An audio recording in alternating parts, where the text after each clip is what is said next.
882 Kaibigan totoo, bida ka rito. Radyo Bida ng Notre Dame Broadcasting Corporation. Bida ka rito.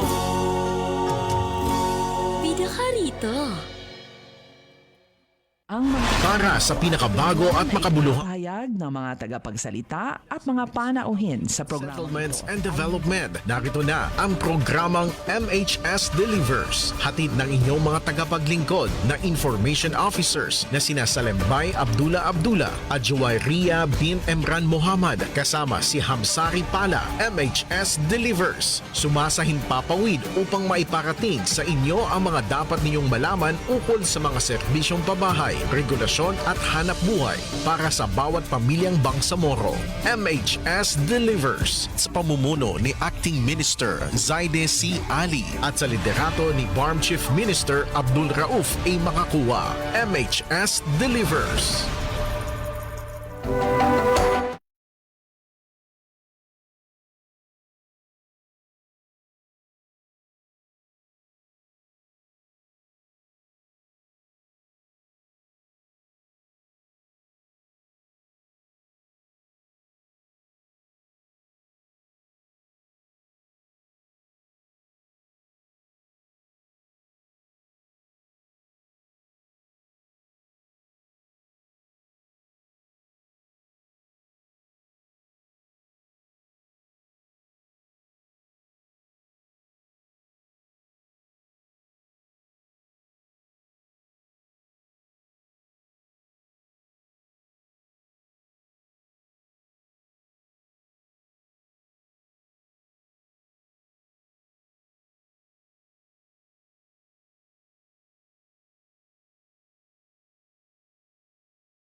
Testing 1, 2, 1, 2, 3. Microphone, gumagana?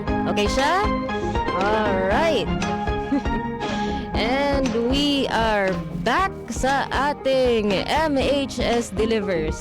Di ba, mabilis ang patalastas. Sana i-play na lang natin yung commercial natin, no? Ulit, narito na po tayo sa 284th episode ng ating programa. Na ngayon, ang kasama natin ay ang mula sa ating Housing and Human Settlements Division ng Ministry of Human Settlements and Development. Siya po ay ang Housing and Homesite Regulation Officer 4 ng ating ministry. Isa sa representing our shelter cluster para talakayin ang episode topic na Darussalam Rehabilitation and Recovery Project. Round of applause po sa ating HHRO 4 Mursidier S. Sajili. Welcome po, sir, sa ating programa. Maraming salamat, Kabulay Nari. Assalamualaikum warahmatullahi ta'ala wabarakatuh. Buenos dias con todos. And ikinagagalak ko pong maging part ng programang MHSDelivers. Welcome back? Question mark? Naging guest ka na dati, I believe. You have invited me a few times. But Invited, pero first time mo actually this na... is the first time. Yes, Really? Yes. So, ganun karami ang pag-invite namin sa'yo. Nasa utak ko na hindi to first time ni Sir Sid sa radio. Apo. Pero I've been watching the episode. So Next time na mag-guest ka ulit sa episode, you grow out your beard. Tapos unti-unti you get older with every episode. pwede. Long hair, long beard, caveman era, gano'n. And then one day, shave it all Shave off it ulit. all. Para Para back to zero. Shock factor, no? Mumukhang bata ulit. Parang hindi ka nila makilala every time. Oo nga. So para sa mga nakikinig sa radyo na clean look ngayon si Sir Sid, nawala yung majestic beard niya na usual niya. Which I've been sporting for, I don't know, the entire year, I guess. Gina-chop mo siya every year. Hindi, pag tinatamad na ako. Mag-maintain. Yes. parang buhok lang no, sa ulo no. Ayun. Well, hindi po ang beard routine ang ang topic ngayon ni Sir Sid. Mamaya maririnig po natin ang ating topic na Darussalam Rehabilitation and Recovery Project mula sa kanya. Kaya sir, relax lang dyan. Review na lang ng notes. And inshallah mamaya, wag nyo kaming iiwanan kasi babalikan ka namin para sa ating MHS Discusses. Sa kalagitnaan, habang hinihintay natin ang highlight ng ating programa, mayroon po tayong mga segmentong balitaan. IPH at mag-HSF pa ba tayo? Kuya Hamsi, may HSF pa ba ako? Sige lang, malaman lang natin. Meron po tayong mga segmentong ganun.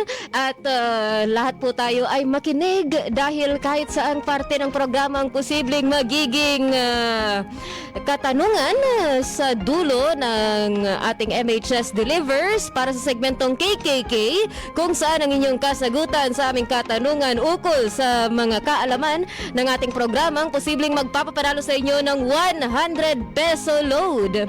Ipadala lamang ang tamang sagot sa numerong 0955-799-4778. Muli, isave na sa inyong mga cellphones ang numerong 0955-799-4778 para sa pagkakataong manalo ng 100 peso load kapag maipadala ninyo sa amin ang tamang kasagutan sa aming katanungan ukol sa kaalaman ng ating programa. And with that, kami po ay magbabalik para sa segmentong balitaan na makalipas nitong mga paalala.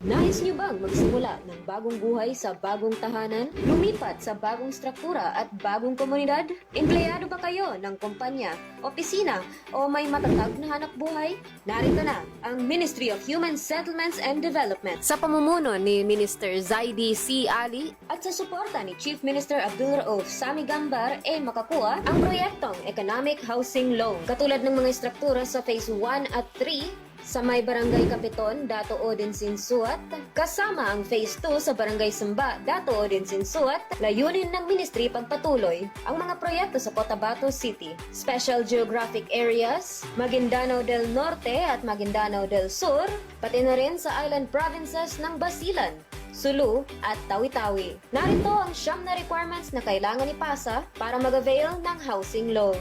Una, filled out housing loan application form. Pangalawa, Certificate of Employment and Compensation notarized. Pangatlo, kung may asawa, kailangan magpasa ng marriage contract. Kung hiwalay sa asawa, kailangan magpasa ng separation papers.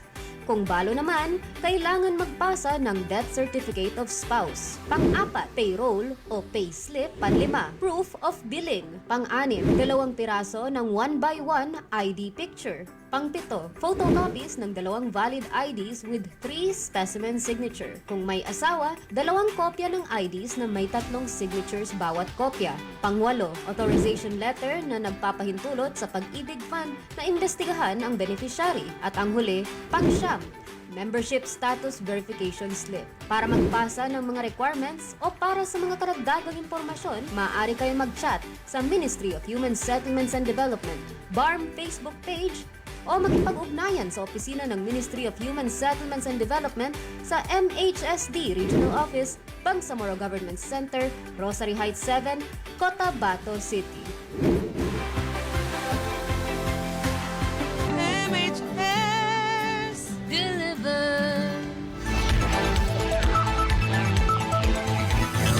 MHSDelivers ay nagbabalik para sa ating segmentong balitaan na mayroong 2 balita para sa araw na ito. Una sa kanila, MHSD pinalakas palalo ang kakayahan ng mga LGU ng MDS sa pagpaplano ng paggamit ng lupa matapos ang CLUP at Zoning Ordinance Module 5 Training Workshop. At MHSD nakamit ang perpektong marka sa pagsumite ng mga status reports sa MFBM. Para sa ating unang balita, MHSD pinalakas palalo ang kakayahan ng mga LGU ng MDS sa pagpaplano ng paggamit ng lupa matapos ang CLUP at Zoning Ordinance Module 5 Training Workshop. Sa patuloy nitong pagpapalakas ng mga pagsisikap na isulong ang lokal na pagpaplano ng paggamit ng lupa at napapanatiling pag-unlad ang Ministry of Human Settlements and Development, ang housing arm ng BARMM, ay nagsagawa ng training workshop on the formulation and updating of the Comprehensive Land Use Plan o CLUP and Zoning Ordinance o ZO. Module 5 para sa mga local government units o LGU ng Maguindano del Sur o MDS sa pamamagitan ng cluster approach noong ika-4 hanggang ika-6 ng Agosto 2026 sa Acacia Hotel, Davao City. Ang aktibidad ay pinangunahan ng Environment, Land Use and Urban Development Division o ELUD ng Technical and Regulatory Service o TRS, kaakibat ang MHSD Maguindano del Sur. Layon ng pagsasanay na higit pang mapahusay ang teknikal na kapasidad ng mga kalahok na LGU sa paghahanda at pag-update ng kanilang mga CLUP at ZO. Malugod na tinanggap ni Mursidier S. Provincial Director ng MHSD-MDS ang mga kalahok at binigyang diin ang kahalagaan ng pagpapanatili ng focus at aktibong pakikibahagi sa buong training workshop. Sinabi niya na pagkatapos ng cluster approach, training at evaluation, pipili ang ministry ng isang LGU upang magpatuloy sa single approach training na magiging one-on-one at mas malalim na training assistance para sa susunod na antas na mas mapapalapit sa pagkumpleto ng master plan. Umaasa kami na magiging makatotohanan ang planong ito. Nasa Module 5 na kayo ngayon kung saan sa wakas ay i-update ang Zoning Ordinance. Ang planong ito ay dapat na nakabatay sa ebidensya, hindi lamang para sa pagsunod, kundi upang tumugon sa mga pangangailangan ng inyong mga nasasakupan. Higit sa lahat, dapat nitong saklawin ang lahat ng sektor.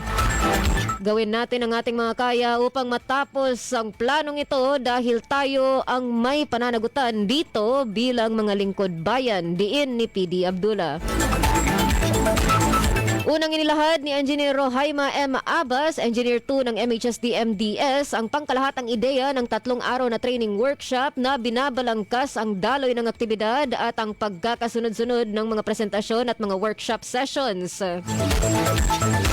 Sa unang yugto ng aktibidad, inilahad ng mga LGU ang kasalukuyang kalagayan ng kani-kanilang CLUP para sa pagtatasa at pagsusuri. Tinasa ng MHSD Technical Team ang presentasyon sa pangunguna ni Suharto S. Wahab, Director 2 for Technical and Regulatory Service, kasama si PD Abdullah, Attorney Janiza M. Makapantar, Chief ng ILUD, Engineer Muslima K. Abusama, Housing and Homesite Regulation Officer 4 ng MHSD-MDS, at ang mga GIS Mapper. Ang mga technical na sesyon ay nagsimula sa talakayan ni Engineer Muslima K. Abusama ng MHSD-MDS tungkol sa comparative and competitive advantages, priority issues and concerns through SWOT analysis, goals and objectives setting, establishing development trusts and spatial strategies, at ang evaluation and selection of the preferred development trust through the Goals Achievement Matrix o GAM. Inilahad naman ni Liamir M. Sakal, GIS Specialist ng ILUD, ang mga development constraints na sinundan ni Engineer Abubakar M. Linog, HHRO 3, na tumalakay sa paksang land requirements and supply. Tinapos ni Attorney Makapantar ang serya ng mga technical na presentasyon sa pamamagitan ng pagtalakay sa mga land use policies and strategies, kasama ang key strategic programs and projects na ginabayan ng mga kalahok sa pagsasalin ng kanilang mga tukoy na prioridad sa pag-unlad sa mga naaangkop na estratehiya at programa sa paggamit ng lupa. Nagsimula ang mga workshop sa pagpapangkat ng mga kalahok sa dalawa. Ang grupo ng technical writers at ang grupo ng mappers na inatasang i-update ang kanilang datos ng CLUP at mga kinakailangang mapa ayon sa pagkakabanggit. Ang workshop ay nagbigay sa mga kalahok ng pagkakataong ilapat ang mga technical na konsepto at gabay na tinalakay sa pagsasanay sa pag-update ng kanilang mga lokal na plano sa paggamit ng lupa. Kasunod ng workshop, inilahad ng mga kalahok ang kanilang mga na-update na output para sa pagtatasa at pagsusuri ng MHSD Technical Team. Sa bawat pagtatanghal, ang pangkat ay nagkomento, nagbahagi ng rekomendasyon, at nagbigay ng technical na gabay na maaaring isama ng mga kalahok sa mga susunod na rebisyon ng kanilang datos at mapa ng CLUP. Nagtapos ang aktibidad sa mensahe ni Director Wahab na pinuri ang mga kalahok sa pagpapakita ng kanilang kaalaman sa kani-kanilang mga lugar, lalo na sa pag-unawa sa mga kondisyon ng kanilang paggamit ng lupa, gaya ng makikita sa datos at mga output na kanilang ibinahagi. Binigyang diin niya na ang MHSD ay nagbibigay ng technical na gabay sa pagbalangkas at pag-update ng CLUP, habang ang responsibilidad sa pagbuo at pagpapatupad ng plano ay nasa kani-kanilang mga LGU. Ito ang kalamangan ng paghahanda ng sarili ninyong plano dahil alam ninyo kung aling mga lugar ang kailangang i-update at kung paano dapat gamitin ng maayos ang inyong lupain. Hindi natin hinahangad ang pagiging perpekto sa inyong mga plano. Ang hangad natin ay ang kahusayan sa inyong mga plano. Wika pa ni Director Wahab. Ang nagpapatuloy na tulong technical ng MHSD ay lalong tumitindi kasunod ng direktiba at paghihikayat ni Ministro Zaidi C. Ali sa mga LGU na kumpletuhin ang kanilang CLUP upang matiyak ang napapanatili at mas makabuluhang mga pag-unlad para sa mga komunidad. Sinusuportahan nito ang policy agenda ng gobyerno ng BARMM sa mas matatag na Bangsamoro na itinataguyod ni Chief Minister Abdul Rauf A. Makakua. Ako po ang inyong lingkod Bangsamoro, Joy Ria Bintemran Muhammad, magbabalik para sa ating pangalawang balita. MHSD nakamit ang perpektong marka sa pagsumite ng mga status reports sa MFBM. Nakamit ng Ministry of Human Settlements and Development ang housing arm ng BARMM ang 100% pagsunod sa pagsusumite at pag-post ng mga ulat. At nakuha nito ang kompletong marka sa pinakabagong compliance assessment na inilathala ng Ministry of Finance and Budget and Management o MFBM noong 11 ng Agosto ngayong taon. Ang pagkilala ay nagbibigay diin sa pangako ng MHSD ng napapanahong pag-uulat, pananagutan sa pananalapi, transparency, at mas makabuluhang pamamahala sa pagsasakatuparan ng mandato nito para sa Bangsamoro. Nakabatay sa prinsipyo ng pamahalaang Bangsamoro na moral governance at mas matatag na Bangsamoro policy agenda, ipinakita ng publikasyon ng MFBM ang pinakabagong status ng mga pagsusumite ng Budget and Financial Accountability Reports o BFARs mula sa Bangsamoro Ministries, Offices and Agencies o BMOAs noong 10 ng Agosto 2026. Nasunod at naisumite ng MHSD ang mga ulat na naglalaman ng mga BFARs noong 30 ng Hunyo 2026 na sumasaklaw sa ikalawang quarter. At Financial Accountability Report o FAR 3A na sumasaklaw sa buod ng mga hindi nabayarang obligasyon, disbursement at balanse noong mga nakaraang taon. Alinsunod sa mga pangkalahatang probisyon ng General Appropriations Act of the Bangsamoro o GAAB, kasama rin sa pagsubaybay ang katayuan ng paglalathala ng mga ulat na ito sa mga opisyal na website ng mga BMOA na nagpalakas sa transparency, accessibility at pagsunod sa mga fiscal reporting standards. Para sa pagsunod na ito, nagawa at pahalaan ng MFBM at ng MHSD na mag-post ng kumpleto kaya't napuno nila ng check ang kanilang espasyo sa submission matrix. Sa pamamagitan ng website ng MHSD sa ilalim ng Transparency Seal tab, maaaring mag-scroll ang sinuman sa mga ulat tulad ng mandato at mga tungkulin ng ahensya, mga pangalan ng mga opisyal nito kasama ang kanilang mga posisyon, designasyon at mga contact details, ang mga taunang ulat sa pananalapi, mga pangunahing programa at proyekto na ikinategorya alinsunod sa 5 pangunahing key result areas sa ilalim ng Executive Order number 43 Series of 2011, Annual Procurement Plan, mga kontrata ang iginawad at ang pangalan ng mga kontratista, supplier at consultant, system of ranking delivery units at individual, pagsunod sa Freedom of Information, Program Management Accountability Report Card, pagsunod sa Memorandum Circular 2 Series of 2012, at pagsunod sa Administrative Order number 62.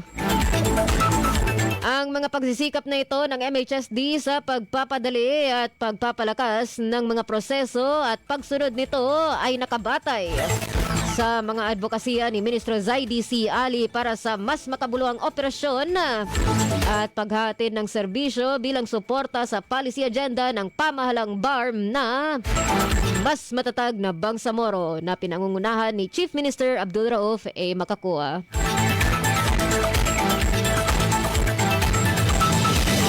At yun po ang ating dalawang balita para sa araw na ito. Ako po ang inyong lingkod Bangsamoro Joy Ria Bint Emran Muhammad nag-uulat. At kami po ay magbabalik para sa ating MHSDelivers, ang ating segmentong IPH at HSF. And then ang ating highlight, MHS Discusses, makalipas nitong mga paalala. Mga biktima ng hidwari, kapitan, kalamidad, mga internally displaced persons o IDPs, mujahideen at kanilang pamilya, at indigenous people. Sila ang mga beneficiary ng resettlement housing projects ng Ministry of Human Settlements and Development na libreng makakabenepisyo sa mga nangangailangang beneficiaryo. Sa ilalim ng Bangsamoro Appropriations Act 2021, tinututukan ng MHSD ang pangangailangan sa mga pabahay ng mga nangangailangan pero hindi pa kaya. sa ilalim ng pamumuno ni Minister Sajili C. Ali at sa suporta ni Chief Minister Abdul Rauf A. Makakua, narito ang Ministry of Human Settlements and Development para punan ng pangangailangan para sa mga bagong tahanan para sa mga nawalan. Sa mga karagdagang impormasyon, maaari kayong mag-chat sa Ministry of Human Settlements and Development BARMM Facebook page o makipag-ugnayan sa Ministry of Human Settlements and Development sa MHSD Regional Office, Bangsamoro Government Center, Cotabato City. MHSDelivers.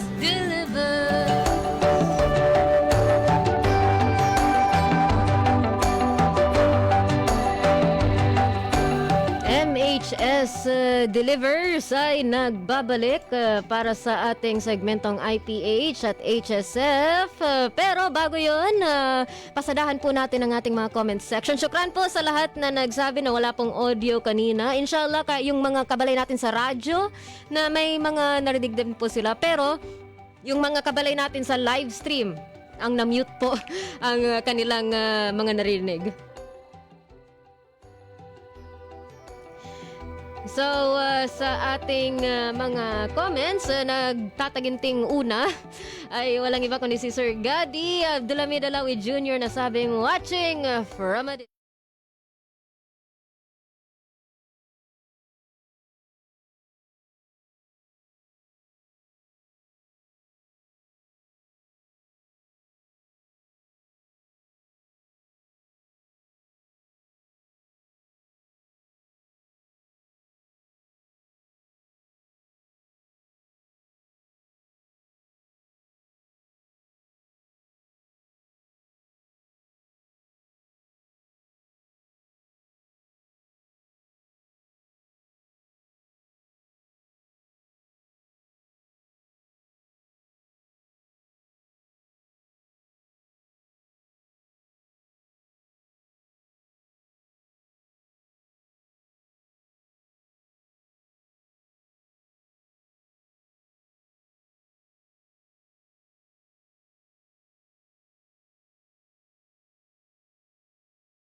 kung saan tatalakayin natin ang bagong Bangsamoro Government Center.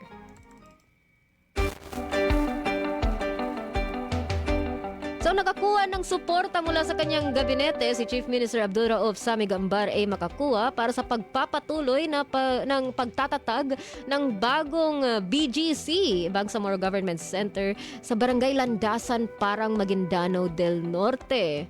So matagal na itong nakaplano na i-move yung BGC Center from Cotabato City to Maguindanao del Norte sa Parang, and inshallah may mga nagsisimula na ang ating movement para doon. So ang bagong BGC ay tatatag sa humigit kumulang 214 hectares na lupain sa Barangay Landasan na ay dinisenyo bilang isang integrated government center at sustainable urban development. So itong balita ay galing mismo sa ating Office of the Chief Minister. At ang sabi dito ay binigyang may nakalaang 15 billion pesos. So 15 bilyong peso ang pondo para sa Bangsamoro Government Center ngayong fiscal year sa ilalim ng BARMM Unified Program Management Office o BARMM UPMO na pinamumunuan ni Executive Director MP Tomanda D. Antok. So inshallah, makikita natin ang unti-unting pag-move ng ating mga government agencies. Hindi biglaan, like ilang taon din ang bagong transition naman to na magaganap. So, at para sa ating mga kabalay na maraming transaction sa government, pero hindi mismong nagtatrabaho sa government, magpapaalam din po kami ng mabuti kung saan ang bagong addresses, kung saan ang bagong locations, kung mag-stay ba kami, kung may building ba doon para sa amin, or kahit sino sa amin sa BGC. So, congrats sa ating OCM sa movement na ito. And inshallah, mas maraming detalye po tayong malalaman para sa proyektong ito na nakabase sa Bangsamoro Autonomy Act o BAAT na number 37 na nagtatakda sa parang MDN bilang bagong seat of government ng Bangsamoro.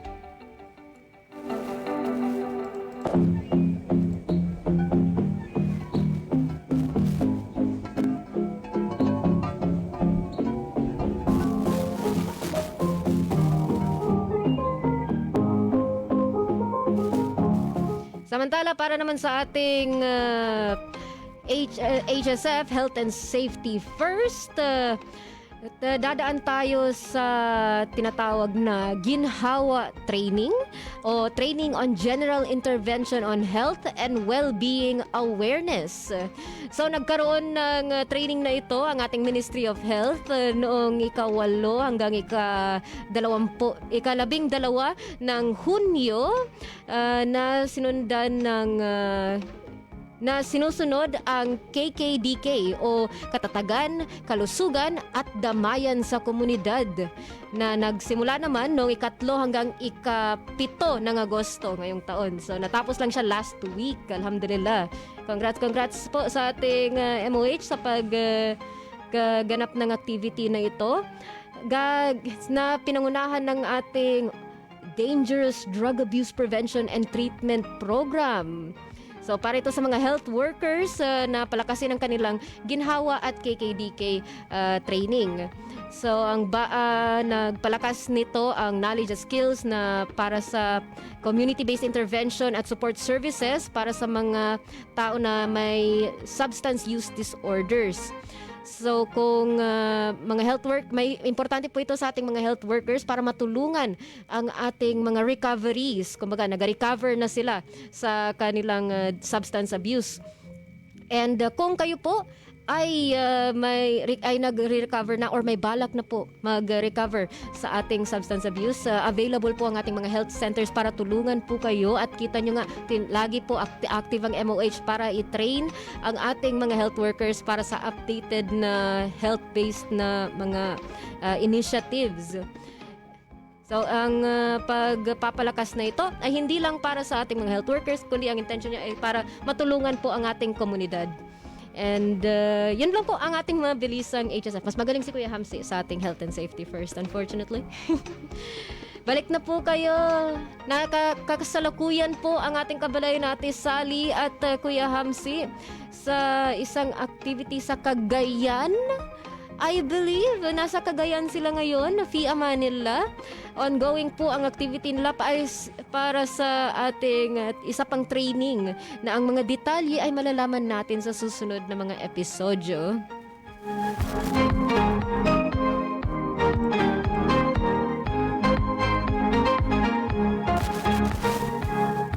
Nawala na naman daw ang audio, sabi ni Sir DJ, or magkuhan lang, okay na? Nag-update daw. Okay. So, okay na raw. Then, para lang sa, bago po tayo dadako sa ating MHS Discusses, huling pa-shoutout kay Kuya Farmers. Syukran po sa lahat nag-comment and may maraming technical issues ngayon sa live stream. Sorry po doon. Pero inshallah, ang ating recorded episode sa ating YouTube channel baka mas maganda, or at least ang radio delivery natin mas maganda. So kung kayo po ay nakikinig sa radyo, i-reassure nyo lang kami na naririnig nyo rin kami, or kung hindi man kami marinig.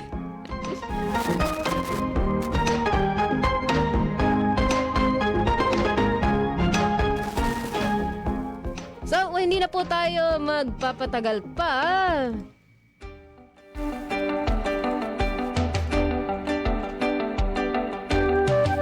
Dako naman tayo sa ating highlight, ang inyong pinakahihintay na topiko. Ang ating pinakahihintay na segmento sa araw na ito at sa bawat episodyo, ang ating MHS Discusses. Ngayong araw, ang talakayan natin ay tungkol sa Bangsamoro Darussalam Rehabilitation and Recovery Project. Kasama ang Housing and Homesite Regulation Officer 4 ng Housing and Human Settlements Division, Sir Mursidier Sajili. Hi, sir. Oh, where is your mic? Is this your mic? Speak. Nope. Is this your mic? Test mic. Nope. Is this your mic? Is this my mic? That is your mic. Hey! Alright. Okay, once again, magandang umaga po sa ating mga kabalay dyan na nakikinig at nanonood po sa MHSDelivers. At ako po I'm very happy to be part of the program today. Yes, and we are very happy to have you for the first time. Yes. Kagulat pa rin. Yeah. Na You've invited me several times naman. Lagi siyang nakakawala sa amin. Opo. So ngayon wala na siyang escape. Si DJ Yes. mismo ang nagpangalan sa kanya. Yun nga eh. Basta si DJ may sabi, kailangan. Wala na. And so para dahil pinangalanan ka ni DJ, he has all the trust in you. And Yes. And I am glad he has that trust. So yun, dapat pangalagaan natin. at pangalagaan natin with the first question sa Yes, ating topic. Ano itong shelter cluster na ito at kumusta naman sila? I think para masagot natin ng maayos ang tanong na yan, kabalay na Rino, let me just give you a brief overview or context po. Regarding basically the disaster and risk reduction management system po ng BARMM or ng BARMM government. So we have the Bangsamoro Disaster Risk Reduction and Management Plan po, which was this was formulated way back in 2023 if I'm not mistaken. 63 years. Yes, and then so we have four pillars or thematic areas under that. The first one being prevention and mitigation, second preparedness, third is response and early recovery, and lastly rehabilitation and recovery. So two of these pillars po are very significant sa ating discussion ngayon. Okay. Now when talking about the shelter cluster, ito po ay under sa response and early recovery. Dahil ang shelter cluster po is a part of the Bangsamoro Response Cluster System. So we have certain clusters po overall, and the MHSD is actually part of two. The first one is the early recovery cluster, and the second one is the shelter cluster, which we are the lead implementer. So ayun. So ano nga ba tong shelter cluster? So ang shelter cluster basically is a resource provider po for the BDRRMC, which is the Bangsamoro Disaster Risk Reduction Management Council. So in a nutshell, pag merong disaster, nagkabaha, nagka-earthquake, tapos kailangan nating rumisponde, si BDRRMC itatapang shelter cluster. Tatanungin anong resources meron tayo para maibigay sa mga nasalanta ng baha or ng earthquake ba. So, being the shelter cluster, ang function natin, tayo magpo-provide ng resources like on a temporary basis, magpo-provide tayo ng shelter kits, or if once meron na tayong mga like temporary shelters po, like mga first aid, mga tents din. So anything related to shelter po, si MHSD po ay magpo-provide ng resources. Bale, resource allocator tayo. May history din tayo na namigay na tayo ng shelter toolkits sa mga like sa iba't ibang provinces, Tawi-Tawi, or island provinces or main islands or mainland provinces po. For STS Payang, we've actually provided shelter kits for based on our figures. Dati kasi nung when STS Payang struck the BARMM region in 2022, if I'm not mistaken, we've had let me give you a few facts. Basically, totally damaged houses po, mga nasalantang bahay, it's at around 1,714 na nawalan ng bahay. Partially damaged houses, we have 2,266. So that's for STS Payang alone. So yung 2,266 na partially damaged houses, nabigyan po natin sila ng shelter kits. Ayan. nila. 100% po. Ayan. So that's part of the response that we've done. Now what we're working on is the totally damaged aspect Yes. po ng STS So, PAGAMIT. repeat lang nun. Yung shelter toolkits ay para dun sa partially damaged houses. Para, kumbaga, mga nakakuha sila ng mga... Basically mga tools for repairing houses. Hammers, saws, ayan. nails. And inshallah nagamit nila yon. Yes Pero po, inshallah. we did get feedback na natakot silang parang masira yung mga gamit. So they used it sparingly, kumbaga. Yes po. Pero for total use po yun, sa inyo na yung mga gamit na yun kung Exactly. nakatanggap kayo ng shelter toolkits na yun. And if I may add po, yung shelter cluster po, basically this is a group of Bangsamoro ministries, offices, agencies, volunteers, and organizations. So hindi lang po ito si MHSD. Tayo lang po yung nagli-lead. In fact, ang shelter cluster ay may 7 members. Aside from MHSD, we also have the Ministry of Social Services and Development, OCD-BARMM, Philippine Red Cross, MNRE, MILG, at MPW. So, kami po yung nagtutulong-tulong para inshallah makapagbigay po tayo ng resources pag nangailangan po ang ating mga disaster response po. So yung shelter toolkits is an example ng Yes. ng MHSD na response. May iba't ibang responses din yung ibang members ng shelter Yes cluster. po. Okay. And aside from that, kasi iba-iba po yung forte natin. Kumbaga, like for example, meron po may health cluster tayo, may food and non-food item cluster tayo. So iba-iba po yung functions natin during disaster response. So tayo po ay focus on the shelter cluster alone. Alright. Then, kumusta na ang shelter cluster natin? Ayun, the thing with the shelter cluster po kasi is compared sa ibang clusters, ito po yung pinakabagong cluster sa mga 13 clusters na nasabi ko. So the shelter cluster po is basically it's organized already. We've met a few times regarding the STS Paeng, and this is something that we're building on currently. And hopefully, we will be able to, inshallah, in the next few years, we will be able to fully function. Inshallah. Apo. Sa ating sa ating tinatawag na topic, sa ating topic ngayon, Darussalam Bangsamoro Rehabilitation Recovery Project. At paano siya connected sa STS-PAGAMIT? Para saan siya at ano ang ating proseso sa kanya? Implementers, target beneficiaries, Yes. period. Opo. So, again, kanina I gave you context regarding the BDRRMP, which is the Bangsamoro Disaster Risk Reduction Management Plan, right? Yes. Ang scope po nito is from 2023 to 2028. Now, among the 4 pillars, we have the 4th pillar, which is rehabilitation and recovery. Yes. And so, yung rehabilitation and recovery po, the BARMM government came up with the Bangsamoro Rehabilitation and Recovery Plan. And so, etong project na BRRP project natin is our implementation of that plan. Basically. Okay. So that's how we responded. Nagkaroon ng plan. And so si MHSD being the shelter cluster, ang function po natin under rehabilitation and recovery is ultimately to provide permanent shelters to those who were displaced, internally displaced persons as a result of disasters like earthquakes and like flooding. So yung nabanggit kanina ni Sir Sid na ngayon, yung totally damaged housing naman ang yan yung tututukan ano natin. So, if we connect that to STS Paeng, as I mentioned kanina, ang STS Paeng po, we've had a total of 1,714 totally damaged houses po. And then, so, under the BRRP, actually, ang si MHSD po, during 2022, or if I'm not mistaken, that's 2023, I mean, nag-attend po tayo ng early recovery cluster meeting during that time to address this STS Paeng. STS Paeng. So what we did was nagpropose tayo ng shelter kits and then nagpropose din tayo ng permanent housing for the STS Paeng. This was in 2023 na nag-propose Yes. tayo at ngayong 2026 na natin Yes po. During that time, in-approve nila yung shelter kits lang muna. And then okay. so, si BARMM po kasi, if what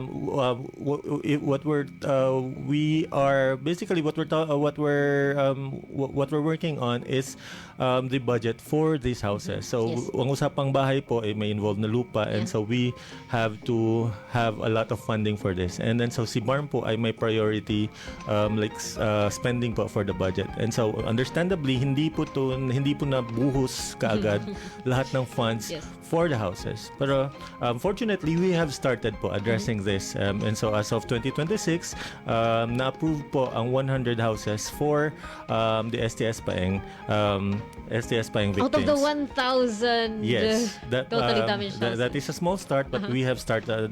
What's great is Small that at least steps. nasimulan na siya. Yes. And then so we have allocated that the 100 houses, if I'm not mistaken, has been ang 100 houses na po yan ay ibibigay po sa most affected area po, which is Dato Odin Sinsuat. And so we are working with the Provincial Office of MDN, Maguindanao del Norte, under the leadership of PD Bay, Marutsi Ibrahim.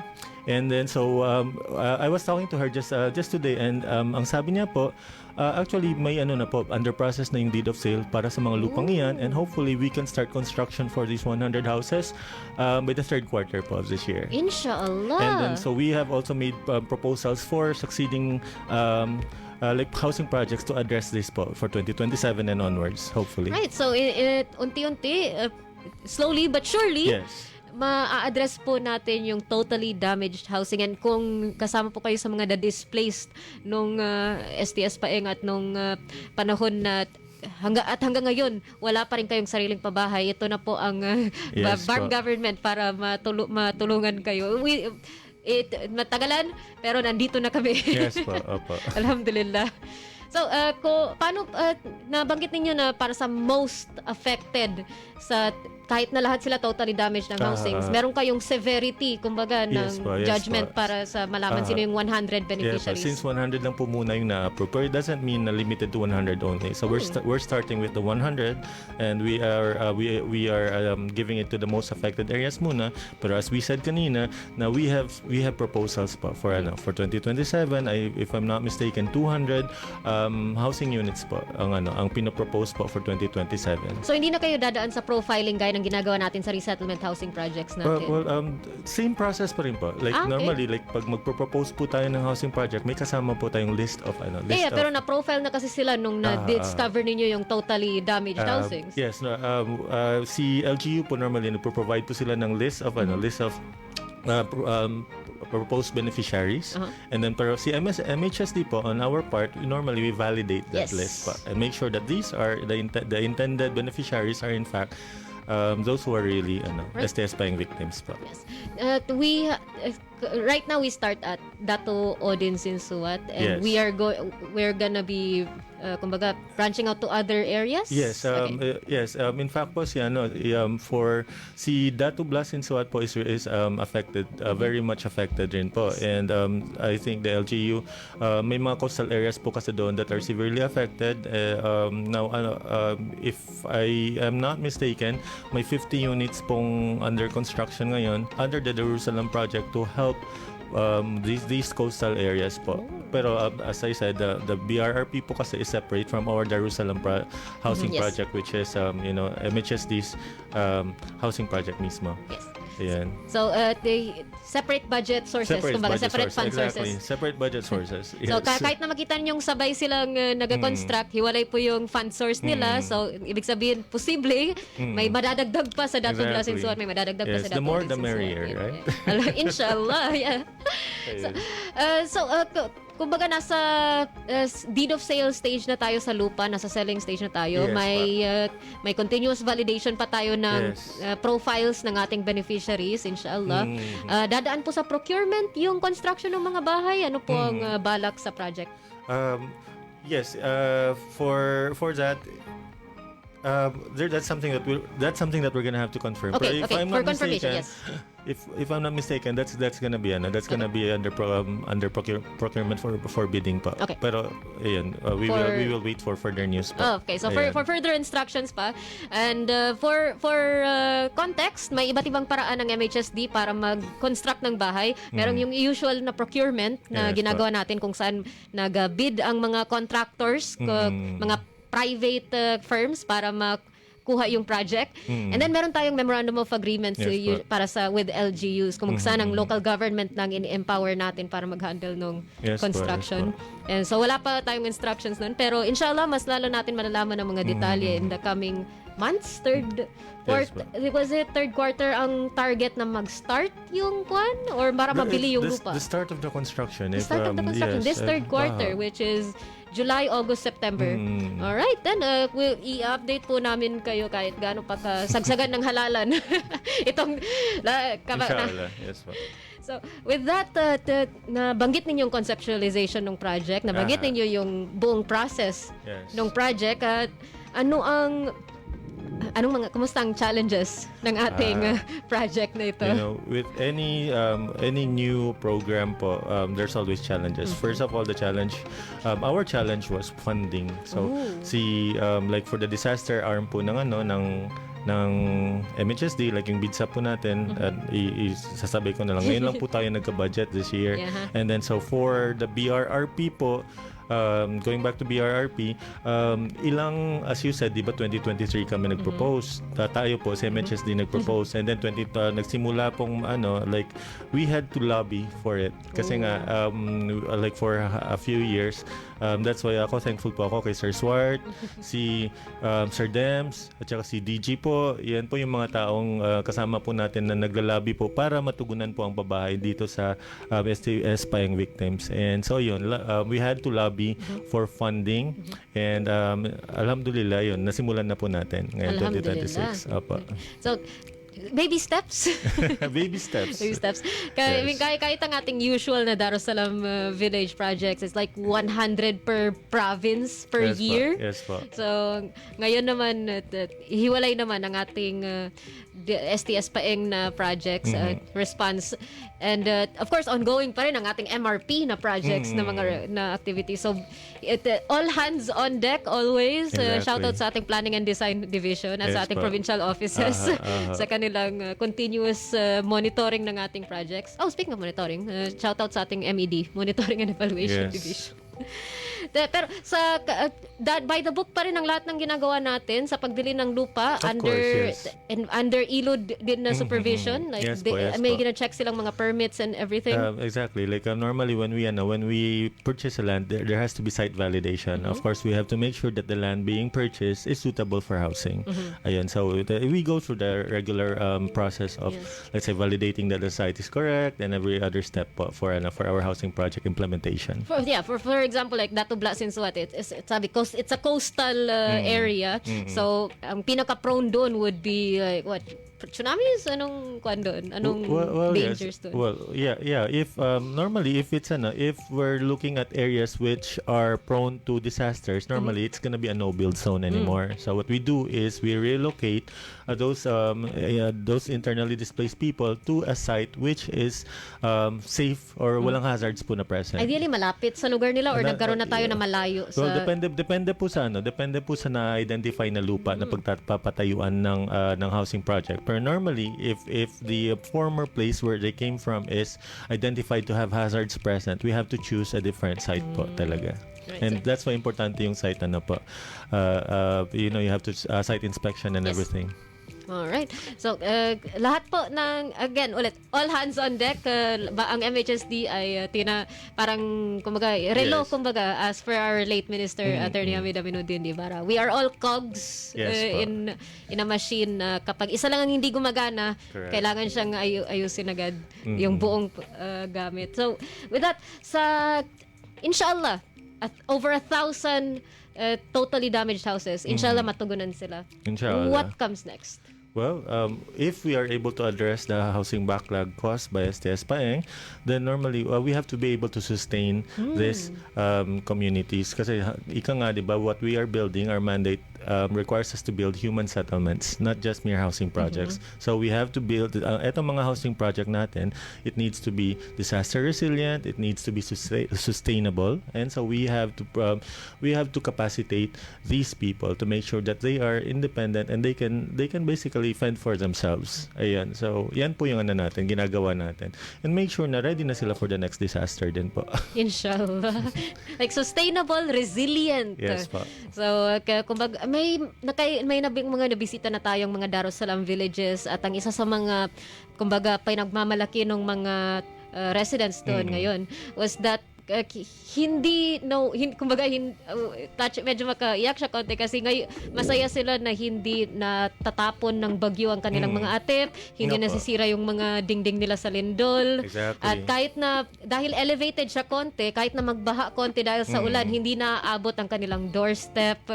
And yun ang ideal na kumbaga community, inshallah. And pero dahil housing lang ang naaprubahan sa atin usually, kadalasan wala tayong access roads, wala tayong Yes po, but that is where coordination with other ministries, organizations, and agencies come into place po. Yun nga po, it takes the whole BARMM po to build a human settlement po. Yes. So we provide the housing, but we have to provide them support for livelihood. So we need to coordinate with other ministries din po for this. So hopefully in the future we can do that as well. inshallah. For now, bahayan muna namin kayo.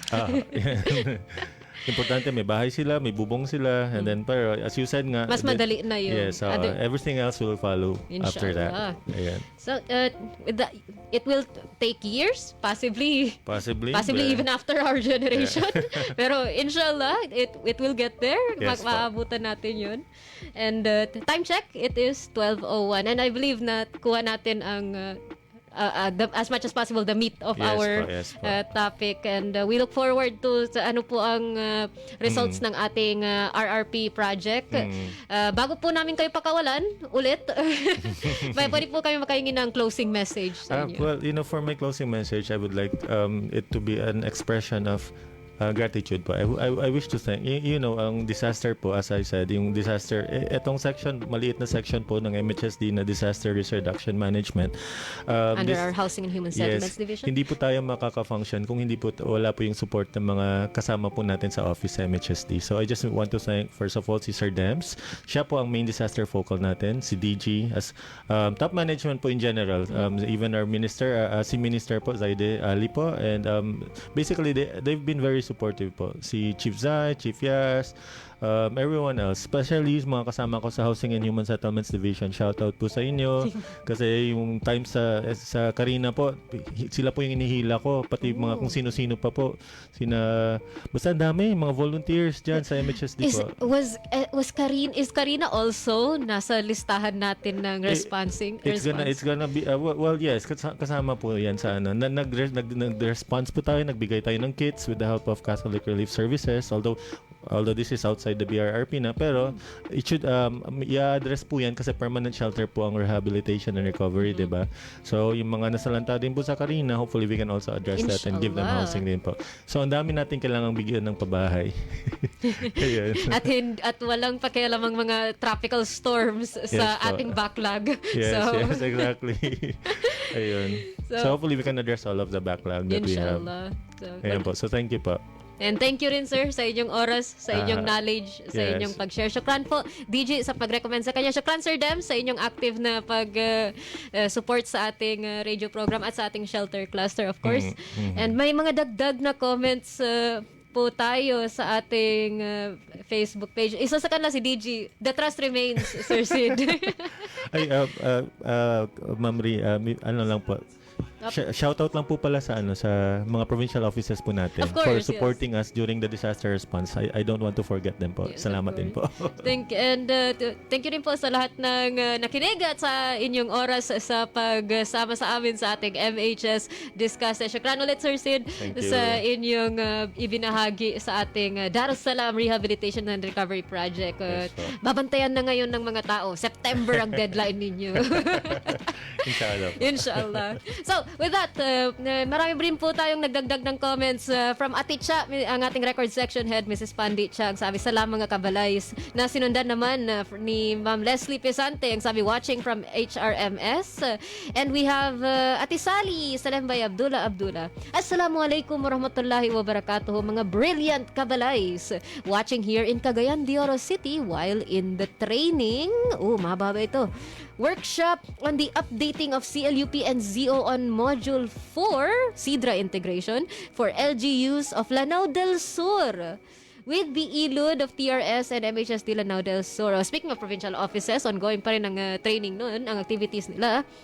So, and good luck po sa inyong activity and salam lang po sa ating mga kabalay sa Ilod Provincial Office ng LDS at ating mga LGU.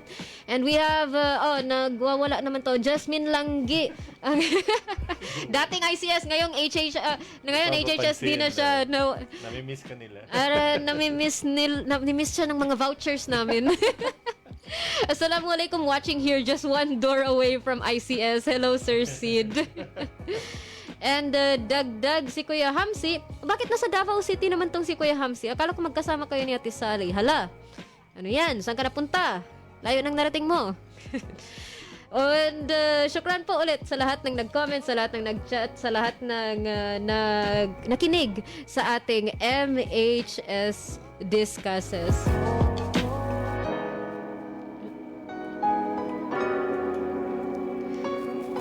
CDO pala. Okay. Yung CDO niya naging DVO. So, naging plane ticket na shortcuts. Mag-attendance si Jazz. Hala, 50 pesos. Akin na.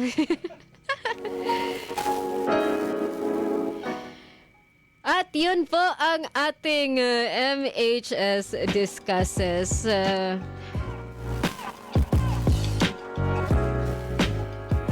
Ito nang hinihintay ninyo, ang ating segmentong KKK.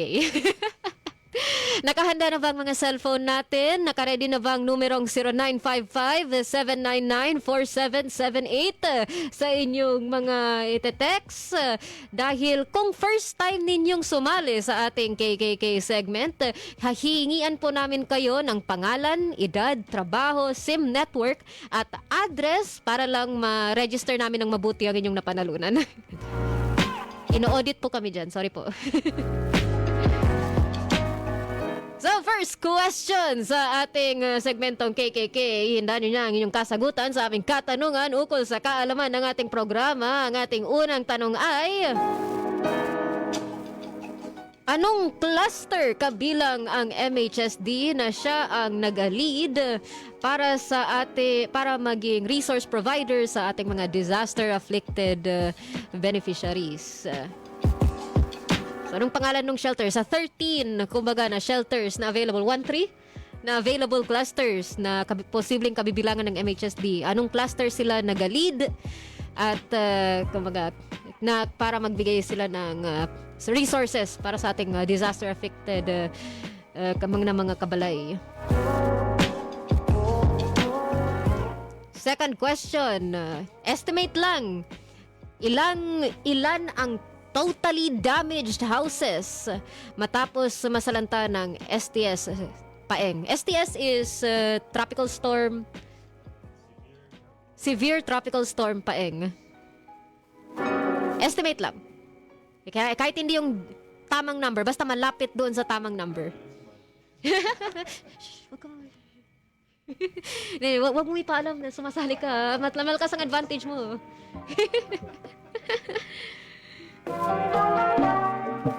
At ang ating huling katanungan, magbigay ng isa... Ay, hindi pwede kasi masabi ko yung pangalan ng cluster.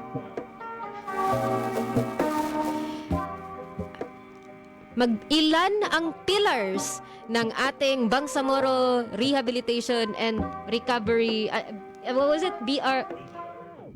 Bangsamoro Disaster Risk Reduction Management Plan. Ilan ang pillars ng ating BDRRP? So, unang tanong, pangalan, ano ng cluster na kinabibilangan ng MHSD? Pangalawang tanong, ano yung pangalawang tanong ko?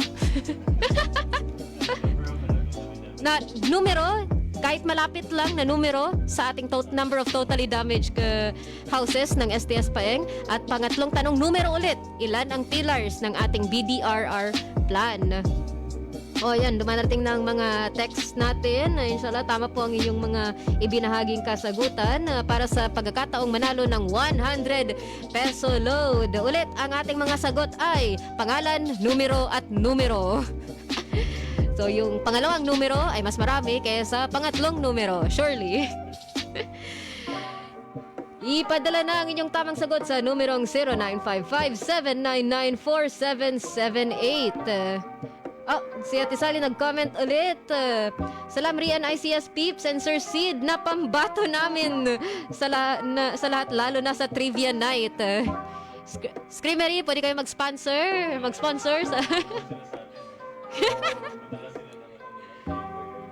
Inshallah? Question mark? Alright, so, dito na po nagtatapos ang ating MHS Delivers. Ito. Sa ngalan ng ating nagbubuting acting Minister Zaidi C. Ali, Deputy Minister Aldin H. Asiri, at Bangsamoro Director General Esmael W. Ibrahim, at sa ngalan ng ating mga kabalay sa ICS, simula sa ating head, Salembay A. Abdullah, Dato Nohaz A. Daud, Hamsari Pala, Almansur Ugaw, at ang ating bagong addition sa ICS, goodbye Jasmine, hello Haron Maon. And sa ating kabalay sa technical side, sinong kasama natin? Si Sir Dot ba yan? Hindi ko sagot ang salamin ko. Sir Dot? Is that you? Okay. And kami po ang inyong lingkod na laging nagsasabing lagi po nating tandaan ang ating mga hashtag na hashtag trabaho ko, ibada ko, hashtag work with excellence and perfection, hashtag our home, our dream, and hashtag building community, building umma. Ako po ang inyong lingkod Bangsamoro Juay Ria bint Emran Muhammad, nagpapaalam po sa ating 284th episode. Ang dami na. Wow. At nagsasabing, Assalamualaikum warahmatullahi ta'ala wabarakatuh.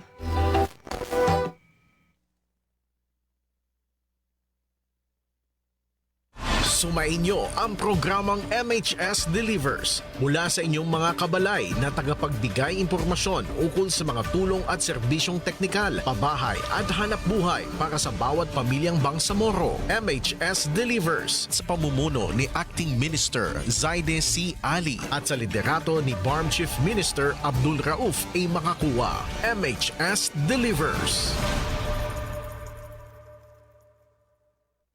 Ang mga pananaw at opinyon na ipinapahayag ng mga tagapagsalita at mga panauhin sa programang ito ay hindi sumasalamin sa polisiya o posisyon ng himpilang ito.